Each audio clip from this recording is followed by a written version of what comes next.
گناہ ہے۔ والذین لا يدعون مع اللہ الہا آخر، وہ لوگ کہ جو اللہ کے ساتھ کسی اور الہ کو پکارتے نہیں ہیں، کسی اور سے دعا نہیں کرتے۔ وَلَا يَقْتُلُونَ النَّفْسَ الَّتِي حَرَّمَ اللَّهُ إِلَّا بِالْحَقِّ، نہیں انسانی جان کو قتل کرتے ہیں جسے کہ اللہ نے محترم قرار دیا ہے مگر حق کے ساتھ،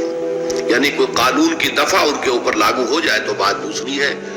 قتل عمد کے قصاص میں قتل ہوگا، یا یہ کہ زنا اگر شادی شدہ مرد یا عورت کرتے ہیں تو ان کی سزا جو ہے وہ رجم ہے، جو قتل کی ایک بہت ہی شدید شکل ہے، یا مرتد کی سزا قتل ہے، اور یا پھر یہ ہے کہ کافر کو قتل کیا جا سکتا ہے جو حربی ہو، جس کے ساتھ جو جنگ ہے وہ ڈکلیئرڈ ہو۔ ان چار صورتوں کے علاوہ کسی انسان کو کسی حالت میں کسی جذبے کے تحت قتل کرنا جائز نہیں ہے، حرام ہے، حرام مطلق ہے۔ یہ ہمارے ہاں جو وہ عزت کے نام پر آنر کلنگز جو ہو رہی ہوتی ہیں، یہ سب کے سب جو ہے جرم ہے اسلام کی نگاہ میں۔ کسی کو یہ حق حاصل نہیں ہے کہ اس طرح سے اپنے ہاتھ میں قانون کو لے لیں۔ لیکن اس کے بعد فرمایا تھا کہ جو لوگ یہ کام کرتے ہیں تو پھر یہ ہے کہ یلقا اساما، وہ اس کی پاداش بھگت کر رہیں گے۔ یضاعف لہ العذاب یوم القیامہ، ان کے لیے قیامت کے دن عذاب دگنا کر دیا جائے گا، بڑھا دیا جائے گا۔ وَيَخْلُدْ فِيهِ مُهَانًا، اور وہ رہیں گے اس میں ہمیشہ ہمیش نہایت ذلت کے ساتھ، رسوا ہو کر۔ إِلَّا مَنْ تَابَ وَآمَنَ وَعَمِلَ عَمَلًا صَالِحًا، اس میں استثناء ہے کہ جو توبہ کرے اور تجدید ایمان کرے یا ایمان لائے۔ اگر پہلے کافر تھا تو ایمان لائے گا، اور اگر پہلے مسلمان تھا لیکن یہ کہ یہ گناہ سرزد اس سے ہوا تو گویا کہ ایک طرح کے کفر میں وہ داخل ہو گیا تھا، ایمان حقیقی سے محروم ہو گیا تھا، تو گویا کہ تجدید ایمان کرے۔ الا من تاب وآمن وعمل عملا صالحا، اور پھر اس کا عمل تبدیل ہو جائے، عمل درست ہو جائے، غلط کام کو فی الواقع چھوڑ دے۔ فاولئک یبدل اللہ سیئاتہم حسنات، تو یہ وہ لوگ ہیں کہ اللہ تعالیٰ ان کی برائیوں کو بھلائیوں سے بدل دے گا۔ یہ بات جو ہے بہت بلند ہے، اس میں اللہ تعالیٰ کی طرف سے وعدہ جو ہو رہا ہے کہ فَأُولَٰئِکَ يُبَدِّلُ اللَّهُ سَیِّئَاتِہِمْ حَسَنَاتٍ وَكَانَ اللَّهُ غَفُورًا رَحِیمًا وَمَن تَابَ وَعَمِلَ صَالِحًا، پھر دوبارہ تکرار کے ساتھ یہ بات آ چکی ہے، جو توبہ کرے اور پھر عمل اچھا کرے۔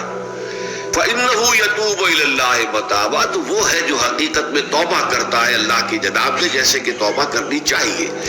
عمل میں کوئی تبدیلی نہ ہو، اور توبہ کی تسبیح ہوتی رہے، استغفر اللہ ربی من کل ذنب واتوب الیہ، آپ نے 10 تسبیحیں کرنی، 1000 مرتبہ کہہ لیا، یہ سب زیرو ہے اللہ کی نگاہ میں۔ ذکر کا ثواب مل جائے گا کہ اتنا وقت آپ نے اللہ کا نام لیا ہے، اللہ کا ذکر کیا ہے، اس کا ثواب تو ملے گا، لیکن یہ توبہ نہیں ہے، اس سے کسی گناہ کی معافی کا کوئی سوال نہیں ہوتا، اس سے برائیوں کے بھلائیوں میں بدلنے کا کوئی امکان نہیں ہے، اس سے اس کی سزا سے بچنے کی کوئی سبیل نہیں ہے۔ اب سورہ تحریم میں خاص طور پر ایک خاص جو پس منظر ہے اس کے اعتبار سے یہ آیت آ رہی ہے، یا ایھا الذین آمنوا توبوا الی اللہ توبۃ نصوحا، اے وہ لوگوں جو ایمان لائے ہو، اے ایمان کے مدعی ہو، دعوے دار ہو، توبہ کرو اللہ کی جناب میں، لیکن وہ توبہ خالص ہونی چاہیے، توبۃ نصوحا۔ اس سورہ مبارکہ کے پس منظر کو نوٹ کیجئے تو اس میں ایک خطا اجتہادی کہہ لیجئے حضور سے ہو گئی تھی صلی اللہ علیہ وسلم، اگرچہ وہ خطا جانب خیر میں تھی، اچھے کام کے لیے تھی، برے کام کے لیے نہیں تھی، کہ آپ نے اپنی ازواج مطہرات کی دل جوئی کے لیے ایک شے جو اللہ کی طرف سے آپ کے لیے حلال تھی اس کو استعمال نہ کرنے کی قسم کھا لی، تو اس پر حضور کو روکا گیا، یا ایھا النبی لم تحرم ما احل اللہ لک تبتغی مرضات ازواجک، اے نبی کیوں آپ اپنے اوپر حرام ٹھہراتے ہیں وہ شے جو اللہ نے آپ کے لیے حلال قرار دی ہے؟ کیا آپ اپنی بیویوں کی رضا جوئی کے لیے ایسا کر رہے ہیں؟ واللہ غفور رحیم، اللہ غفور ہے، رحیم ہے، اللہ نے آپ کی اس خطا سے درگزر کیا ہے، لیکن قد فرض اللہ لکم تحلۃ ایمانکم، اللہ تعالیٰ نے راستہ تمہارے لیے کھول دیا ہوا ہے کہ ایسی قسموں کو کھولا جا سکتا ہے جس کے لیے کہ سورہ مائدہ کے اندر کفارہ دے دیا گیا، تو گویا کہ حضور کو یہاں حکم دیا جا رہا ہے کہ آپ اپنے اس قسم کا کفارہ دیجئے، قسم کا، اور یہ جو قسم ہے اس کو کھول دیجئے۔ نمبر 2 پہ پھر 2 ازواج مطہرات کا معاملہ آیا کہ حضور نے ایک راز کی بات کہی ایک زوجہ محترمہ سے، لیکن انہوں نے وہ راز جو ہے وہ دوسری زوجہ محترمہ کو پہنچا دیا جن میں زیادہ آپس میں قریبی تعلق تھا. تو گویا کہ یہ بھی ایک طرح سے خیانت ہو گئی، اس لیے کہ راز جو ہے وہ تو ایک امانت ہوتا ہے، اور خاص طور پر عائلی زندگی میں میاں بیوی کے درمیان کے جو معاملات ہوتے ہیں وہ تو بہت ہی رازداری پر مبنی ہوتے ہیں. اس لیے ان میں سے کوئی چیز جو ہے جس کو خاص طور پر کہا گیا ہو کہ یہ ایک راز کی بات ہے، یہ تم سے کہہ رہا ہوں، کسی اور سے کہنا نہیں ہے، تو اس میں جو غلطی ہوئی ہے وہ بھی ایک بڑی غلطی تھی حضرت عائشہ صدیقہ رضی اللہ تعالی عنہ ان کی. تو ان دونوں کے پس منظر میں پھر تیسری بات آئی کہ اہل ایمان اگر تم غافل ہو اپنے اہل و عیال کی طرف سے اس اعتبار سے کہ ان کا کردار کیسا بن رہا ہے، وہ اللہ کے بندے ہیں یا کوئی غلطیاں کر رہے ہیں، خطا کر رہے ہیں، تو دیکھو یہ تم ان کے ساتھ جو ہے وہ محبت نہیں کر رہے، عداوت کر رہے ہو. اس لیے کہ تمہاری اس نرمی، تمہاری اس شفقت اور ان محبت کے اندر اس درجے بڑھ جانا کہ اس میں اللہ تعالیٰ کے جو حرام کردہ امور ہیں ان میں بھی تم ملوث ہو جاؤ، تو یہ گویا کہ در حقیقت تم اپنے آپ سے بھی دشمنی کر رہے ہو اور ان سے بھی دشمنی کر رہے ہو. اپنے آپ سے دشمنی کر رہے ہو کہ تمہاری عاقبت خراب ہوگی، ان سے دشمنی کر رہے ہو کہ ان کی اگر تربیت غلط ہو جائے گی تو گویا کہ وہ جہنم کا نوالا بنیں گے. اب اس تین چیزوں کے پس منظر میں فرمایا جا رہا ہے یا ایھا الذین آمنوا توبوا الی اللہ توبۃ نصوحا، اے ایمان والو، اے ایمان کے دعوے دارو، اللہ کے جناب نے توبہ کرو، لیکن توبہ خالص نصوحا. پہلی بات تو یہ جانیے، یہ میں نے بھی یقیناً پہلے بھی عرض کیا ہوگا لیکن دہرانے میں کوئی حرج نہیں ہے. عربی زبان میں یہ دو الفاظ بہت قریب ہیں، آبا یعوب اوبن اور تابا یتوب توبن یا توبتن. آبا یعوب اوبن بھی ہوتا ہے واپس لوٹنا، لیکن یہ ہے کسی یعنی مادی چیز کی طرف سے واپس لوٹنا. ایک ہے تابا یتوب توبن یا توبتن، وہ کسی فعل سے، معنوی چیز سے پلٹ آنا، لوٹ آنا. چنانچہ ایک بڑی پیاری جو دعا حضور صلی اللہ علیہ وسلم مانگا کرتے تھے، آپ کی مسنون دعاؤں میں سے ہے، جب آپ سفر پر گئے واپس گھر آئے تو گھر میں داخل ہوتے ہوئے آئبونا تائبونا لربنا حامدون، ہم پلٹ کر آ گئے ہیں سفر سے، وطن سے میں پہنچ گئے ہیں، گھر میں داخل ہو رہے ہیں اور ہم اس حال میں بھی اپنے رب کی جناب میں توبہ بھی کر رہے ہیں، رجوع کر رہے ہیں اللہ کی جناب میں اور اپنے رب کی حمد کرتے ہوئے داخل ہو رہے ہیں. آئبونا تائبونا لربنا حامدون. اسی طرح آپ بازار جائیں، اس کے بعد اپنے گھر میں داخل ہو تو یہ دعا پڑھیں، تو یہ گویا یہ بہت ہی ایک یوں سمجھیے مبارک، بہت سی اس کے اندر برکات ہوں گی. تو اس میں بھی لفظ آبا یعوب اوبن، تابا یتوب توبن، یہ دونوں کے تقریباً بہت قریب آ گئے. آئبونا تائبونا لربنا حامدون، توبو الی اللہ. اب الہ کو نوٹ کیجئے، یہ توبہ کا لفظ بھی بہت سے ایسے الفاظ میں سے عربی زبان کے، جیسا کہ اس سے پہلے ہم دیکھ چکے ہیں کہ ایک لفظ ہے رغبہ، رغبت جسے اردو میں ہم بولتے ہیں. رغبہ الہ ہوگا تو کسی شے کی طرف رجحان ہونا، اس کی طرف پیدا ہو جانا، اس کی خواہش پیدا ہو جانا. اور رغب عن ہوگا تو کسی چیز سے متنفر ہو جانا، دور ہٹ جانا، دور چلے جانا. ورب ایک ہی ہے، پریپوزیشن کی چینج سے بالکل برعکس نتیجہ نکل آیا. ومن رغب عن سنتی فلیس منی، جسے میری سنت پسند نہیں ہے، جو اس سے ہٹتا ہے، پیچھے ہٹتا ہے، اس کو ترک کرتا ہے، اس کا مجھ سے کوئی تعلق نہیں. اسی طرح مالا یمیل و میلن، مالا الہ کسی شے کی طرف مائل ہونا، مالا عن اس شے سے ہٹ جانا، پیچھے ہٹ جانا، نفرت ہو جانا. اسی میں وہ لفظ تھا صا، فقط سقط قلوبکما، تمہارے دل جو ہے وہ تو مائل ہو ہی گئے ہیں. صغا بھی الہ ہوگا تو اس کے معنی کسی شے کی طرف مائل ہو جانا، عن ہوگا تو کسی شے سے متنفر ہو جانا. تو وہاں میں عرض کر چکا تھا لقد سقط قلوبکما، تو اے نبی کی دونوں بیویوں تمہارے دل تو یقیناً اللہ کی طرف مائل ہو چکے ہیں، توبہ کی طرف مائل ہو چکے ہیں، لیکن زبان سے یہ کہتے ہوئے کہ حضور معاف کر دیجیے غلطی ہو گئی، یہ اس میں ذرا حجاب آ رہا ہے. ظاہر بات ہے شوہر اور بیوی کے درمیان جس طرح کا تعلق ہوتا ہے تو اس میں یہ کہ بسا اوقات اپنی غلطی کو واضح الفاظ میں تسلیم کرنے میں کچھ ہچکچاہٹ سی ہوتی ہے. تو وہ ایک کیفیت تھی کہ تمہارا دل تو مائل ہو چکا ہے، لیکن یہ کہ تم ذرا زبان سے بھی کہو، اقرار کرو. اسی طریقے سے یہ لفظ توبہ ہے، توبہ الہ ہے کسی کی جناب میں توبہ کرنا. جب اللہ تعالیٰ کی طرف توبہ کا لفظ آئے گا تو توبو الی اللہ توبۃ نصوحا، اللہ کی جناب میں توبہ کرو. اور جب اللہ تعالیٰ توبہ کرتا ہے، یہ لفظ جو ہے دو طرف استعمال ہوتا ہے، تواب بندہ بھی ہے، تواب اللہ بھی ہے. اللہ تواب ہے، بہت توبہ کا قبول کرنے والا بندہ تواب ہے، بہت زیادہ توبہ کرنے والا۔ وہ حدیث میں آپ کو سنا چکا ہوں، کل بنی آدم خطاؤون وخیر الخطائین التوابون، تمام بنی آدم نہایت خطا کار ہیں، گناہ گار ہیں، غلطیاں ہوتی ہیں، خطائیں ہوتی ہیں، لیکن ان خطا کاروں میں بہتر لوگ وہ ہیں جو بہت توبہ کرنے والے، رجوع کرتے، پلٹتے ہیں، ان میں پشیمانی پیدا ہو جاتی ہے اور وہ اللہ تعالیٰ کی جناب میں رجوع کرتے ہیں، تو وہ تواب ہے، بہت زیادہ توبہ کرنے والے۔ لیکن اللہ کی جناب میں توبہ جب بندہ کرتا ہے تو وہ الہ آئے گا، تابہ الہ، اس نے توبہ کی اللہ کی جناب میں۔ اللہ توبہ کرتا ہے یعنی اللہ تعالیٰ جو ہے اپنی نظر شفقت اور نظر رحمت جو پھیرنی تھی اس نے کہ ایک بندے نے گناہ کیا ہے، میرے حکم کی جو ہے خلاف ورزی کی ہے، معصیت کا ارتکاب کیا ہے، تو اللہ تعالیٰ اپنی رحمت اور شفقت کی نگاہ اس سے ہٹا لیتا ہے۔ لیکن جب بندہ توبہ کرتا ہے تو پھر اللہ تعالیٰ بھی رجوع فرماتا ہے اور اپنی شفقت اور رحمت اور مغفرت کے ساتھ بندے کی جانب متوجہ ہو جاتا ہے۔ لیکن وہاں تابہ اعلیٰ آئے گا، تب علینا، اے پروردگار ہماری توبہ کو قبول فرما، وہ اعلیٰ کے ساتھ آئے گا۔ ہم جب توبہ کریں گے تو الہ کے ساتھ آئے گا۔ تو یہاں فرمایا توبو الی اللہ، اللہ کی جناب میں توبہ کرو، پلٹو، رجوع کرو، اور توبۃ نصوحا، خالص توبہ۔ اس کی جو وضاحت تھوڑی سی میں ابھی کر چکا ہوں کہ خالص توبہ سے مراد کیا ہے۔ یہ نہیں کہ بس توبہ کی ورد ہو رہا ہے اور توبہ جو ہے وہ اس کے کلمات زبان سے ادا کیے جا رہے ہیں۔ بعض لوگ ہیں وہ جو آیت کریمہ ہے اس کا 1.25 لاکھ کا ہو رہا ہے، ورد ہو رہا ہے، کتنا ہو رہا ہے، اس کی تسبیح پڑھ رہے ہیں، اس سے کچھ نہیں ہوتا جب تک کہ دل کے اندر گناہ سے نفرت پیدا نہ ہو جائے، حقیقی پشیمانی نہ ہو کہ یہ مجھ سے بہت غلط حرکت سرزد ہوتی رہی ہے، پختہ ارادہ نہ ہو کہ آئندہ یہ کام نہیں کروں گا یا کروں گی، اور یہ کہ بالفعل بھی اس کام کو چھوڑ دیں۔ یہ 3 شرطیں کم سے کم ہیں ان چیزوں میں کہ جو حقوق اللہ میں سے، اللہ تعالیٰ کے حقوق،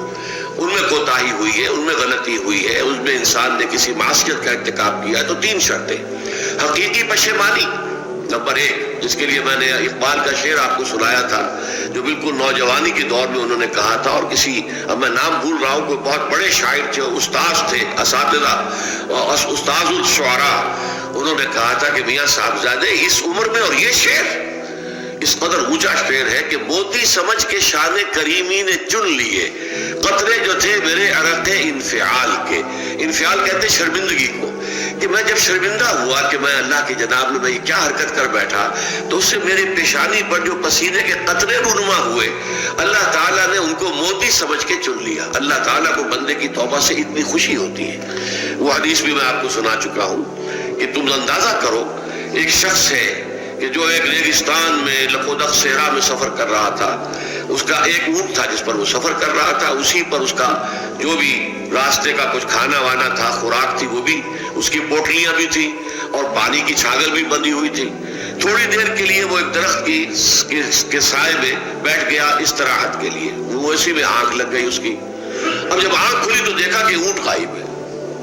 اب اونٹ گویا کہ اس کی زندگی کا واحد سہارا، کہاں جائے گا اب بغیر اونٹ کے؟ اس دوڑا دائیں بائیں، شمال جنوب مغرب مشرق، سب میں کہیں جہاں تک وہ کر سکتا تھا اسے کہیں اونٹ نظر نہیں آیا۔ تو پھر وہ اسی درخت کی سائے میں آ کر بیٹھ جاتا ہے موت کے انتظار میں کہ اب تو موت ہی آئے گی، نہ کھانے کو کچھ، نہ پینے کو پانی، نہ سواری کہ میں کہیں یہاں سے نکل سکوں۔ اچانک دیکھتا ہے کہ وہ اونٹ تو کھڑا ہوا ہے اور وہ سامان بھی موجود ہے۔ تو اس میں فرد مسرت کی وجہ سے خوشی اتنی شدید ہوتی ہے اسے کہ وہ کہنا تو یہ چاہتا ہے اللہ میں تیرا بندہ ہوں تو میرا رب ہے، لیکن وہ کہہ یہ بیٹھتا ہے اللہ میں تیرا رب ہوں تو میرا بندہ ہے۔ یعنی اتنا وہ اپنے اس میں حواس کھو بیٹھتا ہے خوشی کی وجہ سے۔ اتنی ہی خوشی ہوتی ہے اللہ تعالیٰ کو اپنے کسی گناہ گار بندے کی توبہ سے۔ اب آپ اندازہ کیجئے، یہ ہے جو تشبیہ حضور صلی اللہ علیہ وسلم نے توبہ کی عظمت کے لیے بیان کی۔ تو اس کے حوالے سے، اور میں آپ کو فلسفے کے طور پر بھی بتا چکا ہوں کہ بہت بڑی غلطی جو ہے، جیسے ان دونوں صورتوں کا جو مرکزی مضمون میں نے بتایا تھا کہ خاندانی زندگی میں 2 انتہائی کیفیات پیدا ہوتی ہیں، یا میاں بیوی کی موافقت نہیں ہو رہی تو آخری حد ہے طلاق، یا یہ ہے کہ اتنی محبت ہو گئی ہے کہ محبت کی وجہ سے شریعت کی حدود کے اندر رد و بدل ہو رہا ہے۔ تو پہلے کے موضوع کے اوپر سورہ طلاق ہے اور دوسرے موضوع کے اوپر سورہ تحریم ہے. تو طلاق کے معاملے میں بھی عیسائیوں سے جو بہت زیادہ غلطی، بہت بڑی سرزد ہوئی وہ یہ ہے کہ حضرت عیسیٰ نے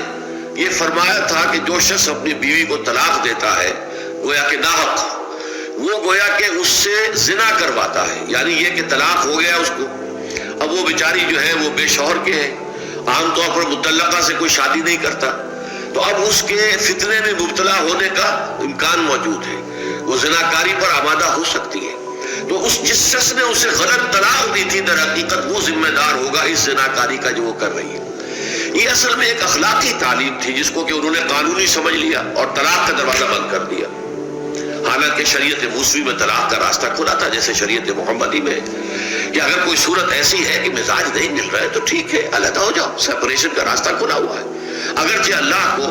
حلال چیزوں میں سب سے زیادہ ناپسند طلاق ہے، اللہ چاہتا یہی ہے کہ یہ بندھن بندھ جائے تو بندھا رہے ساری عمر، لیکن یہ بھی نہیں ہے کہ گھر کے اندر چخ ہوتی رہے، چپکلش چلتی رہے، گھر کے اندر چین نہ رہے، راحت نہ رہے، باہمی اعتماد نہ ہو اور پھر بھی وہ بندھن بندھا رکھا جائے، اس کا کوئی فائدہ نہیں. تو قانون وہ تھا لیکن اخلاقی تعلیم یہ تھی، جیسے حضور نے فرمایا ابغض الحلال عند اللہ الطلاق. لیکن ساتھ ہی میں نے وہ حدیث بھی آپ کو سنا دی کہ جو شخص اپنی بیوی کی جو بھی اس کی روش ہے اس سے سخت نالا ہے، شکایتیں کرتا پھرتا ہے دوسروں سے، طلاق نہیں دیتا، تو اللہ تعالیٰ اس کی دعا سنتا ہی نہیں کہ جب میں نے تمہارے لیے راستہ کھلا ہوا تھا وہ تم اختیار نہیں کر رہے. تو یہی معاملہ در حقیقت عیسائیوں نے اس حد تک بڑھایا کہ حضرت آدم اور حوا سے جو خطا ہو گئی تھی وہ خطا جو ہے وہ تو ہر انسان دنیا میں جو آتا ہے تو خطا کار ہے، وہ اپنے آباء و اجداد، اپنی اماں حوا اور اپنے ابا آدم کی خطا لے کر اپنے ساتھ پیدا ہو رہا ہے، تو گناہ گار ہے. Man is sinful from the very birth. اب اس کا کیا علاج ہو پھر؟ تو اس کا علاج ڈھونڈا کہ اللہ نے اپنا اکلوتا بیٹا زمین پر بھیج کر اور اسے ان لوگوں کی طرف سے کفارہ بنا لیا کہ جو ہمارے اس بیٹے پر ایمان لے آئے. یہ سارا عقیدہ بناء فاسد علی الفاسد کیوں ہوا کہ توبہ کے بارے میں تصور ان کا غلط ہو گیا. اللہ قرآن مجید نے واضح کیا کہ غلطی تو ہوئی تھی حضرت آدم و حوا سے، شیطان کے بہکانے میں آ گئے تھے، لیکن یہ کہ پھر انہوں نے توبہ کی، اللہ نے تاب علیہ، اللہ نے اس کی توبہ قبول فرما لی. فتلقى آدم من ربہ کلمات فتاب علیہ، تو آدم نے اپنے رب سے کچھ کلمات سیکھ لیے.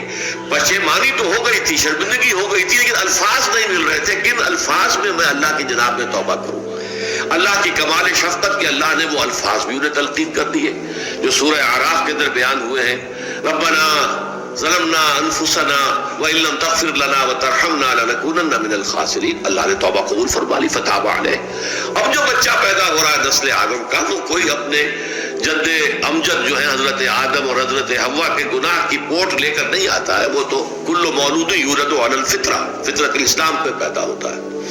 تو توبہ کی در حقیقت جو عظمت اور حقیقت ہے ہمارے دین میں، اس کو نہ سمجھنے سے بھی بہت بڑی غلطیاں لوگوں سے ہو جاتی ہے، اور تاریخ انسانی میں اتنی بڑی بڑی غلطیاں ہوئی ہیں. طلاق کے معاملے میں بھی عیسائیوں نے پھر یہ کیا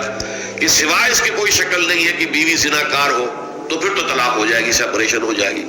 لہذا جو طلاق دینا چاہتے تھے وہ ایسے مواقع پیدا کرتے تھے کہ بیوی زنا کرے، یا یہ کہ جھوٹی گواہیاں فراہم کرتے تھے زناکاری کی اور پھر اس سے چھٹکارا حاصل کرتے تھے. اس کے بغیر چھٹکارا حاصل کرنے کی کوئی شکل نہیں تھی. اس پر بڑے بڑے افسانے جو ہیں وہ مغربی لٹریچر کے اندر آپ کو ملیں گے کہ عورت سے نجات پانے کے لیے انہیں پھر یہ کرنا پڑتا تھا کہ جھوٹے طور پر جھوٹا الزام تہمت لگا کر اس کے اوپر زنا کا الزام ثابت کرے، یا یہ ہے کہ اسے واقعتاً خود ایسے حالات میں ڈال دے کہ وہ زانیہ بن جائے اور پھر اس سے نجات حاصل ہو. یہ گویا کہ پھر وہی بناء فاسد علی الفاسد، ایک غلط بات کے اوپر دوسری غلط بات کہی. توبوا الی اللہ توبۃ نصوحا، توبہ کرو اللہ کی جناب میں جو کہ خالص توبہ. خالص توبہ میں 3 شرائط میں نے بیان کر دی کہ اگر اللہ کے حقوق میں معاملے میں کمی بیشی ہوئی ہے تو پھر یہ ہے کہ پشیمانی حقیقی، عزم مصمم دوبارہ نہیں کروں گا نہ کروں گی، اور نمبر 3 یہ کہ ایک مرتبہ اس گناہ کو لازماً چھوڑ دینا. اس کے بعد جو ہے اگر یہ حقوق العباد میں سے ہے تو ایک چوتھی اضافی شرط ہے، یا تو اس کی تلافی کرو، اس کا پیسہ مارا تھا تو پیسہ دو، بہن کا حق جو ہے وراثت میں کھایا تھا تو اس کو ادا کرو، یا اس سے معافی حاصل کرو. یا پھر ایک شکل ہو سکتی ہے کہ اگر وہ فوت بھی ہو گیا ہے، اب کوئی شکل نہیں ہے، اس کی طرف سے صدقہ و خیرات کرتے رہو، اللہ یہ میں کر رہا ہوں اس کے حساب میں اس کو جمع کر دے، اور میری جو کوتاہی تھی اس کو معاف فرما دیں، اس کو جو ہے وہ ڈیبٹ کریڈٹ ہو جائے گا، ورنہ پھر آخرت میں یہ ہوگا کہ آپ کی نیکیاں اس کے حوالے کی جائیں گی،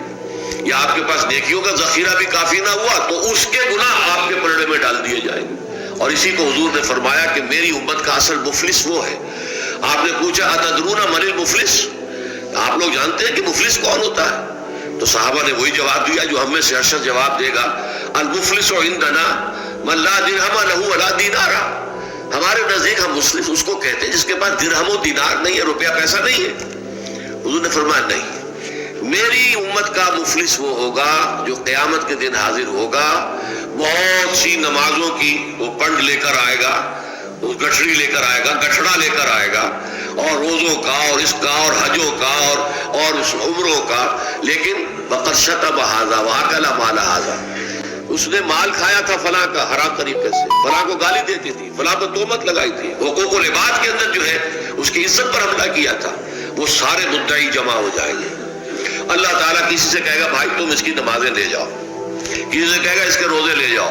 اچھا تم لو حج لے جاؤ، اس کے عمرے لے جاؤ، اور اس کے بعد بھی مدعی باقی ہوں گے،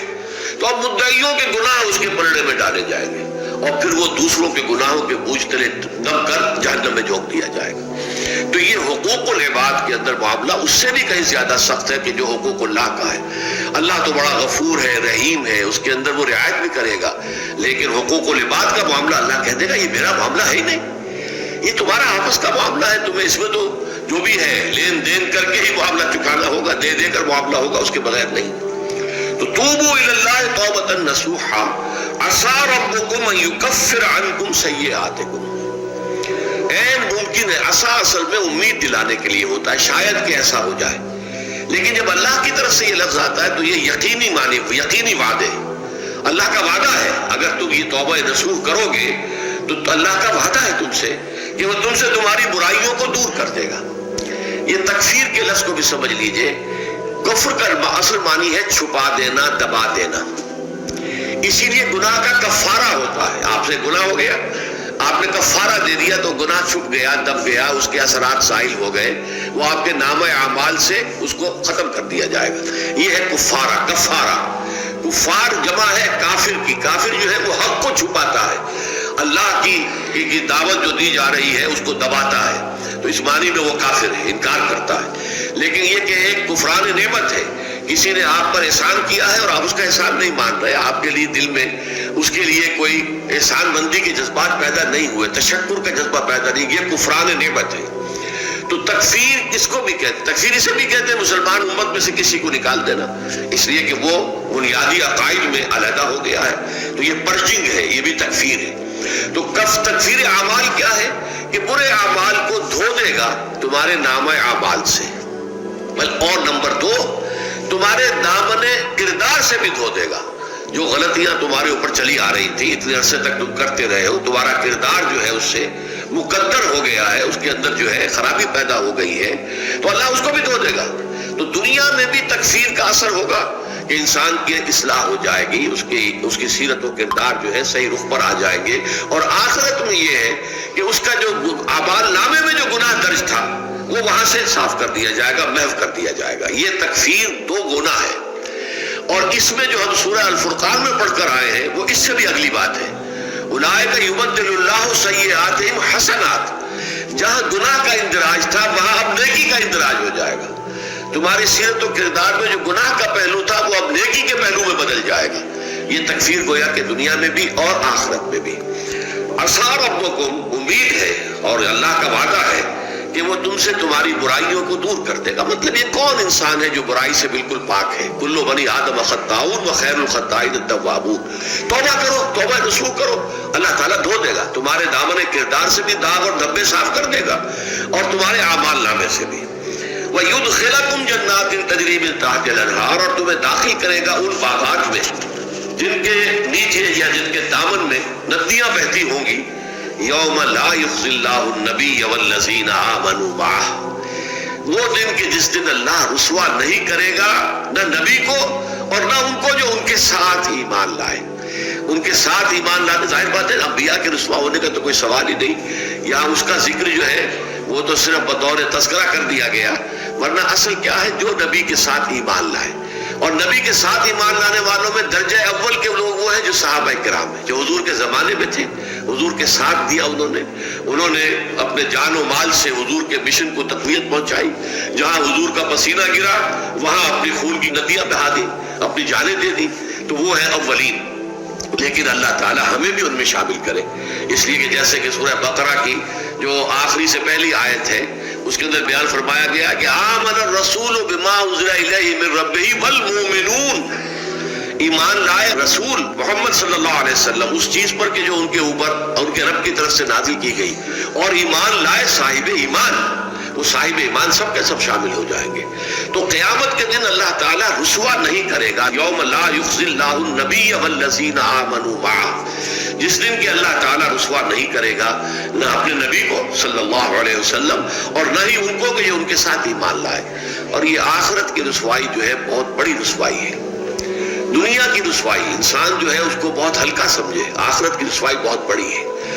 پوری خلق خدا جہاں جمع ہوگی، پوری انسانیت جمع ہوگی، تمام آدم سے لے کر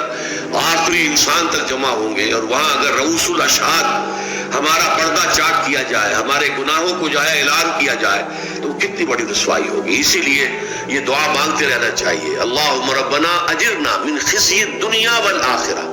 اے اللہ ہمیں بچا لے، دنیا اور آخرت دونوں کی رسوائی سے بچا لے۔ دنیا کی رسوائی یہ ہے کہ آپ کی کسی غلط کام کا چرچا ہو جائے، دنیا کے اندر پھیل جائے، آپ کی جو ہے عزت جو ہے وہ داغدار ہو جائے، اس سے بھی اے اللہ بچا لے، پردہ ڈال دے۔ جیسے کہ حضور نے لفظ استعمال کیا اللہ یتغمدنی ربی برحمتہ، اللہ یہ کہ میرا پروردگار مجھے اپنی رحمت کی چادر تلے ڈھانپ لے۔ اللہ تعالیٰ دنیا میں بھی ہمیں ڈھانپے رکھے اور آخرت میں بھی ڈھانپ لے۔ تو یہ خزی الدنیا والآخرہ، اے اللہ ہمیں دنیا کی بھی رسوائی سے بچائے رکھ اور آخرت کی رسوائی سے بھی بچا لیجو۔ بارک اللہ لی ولکم فی القرآن العظیم ونفعنی وإیاکم بالآیات والذکر الحکیم۔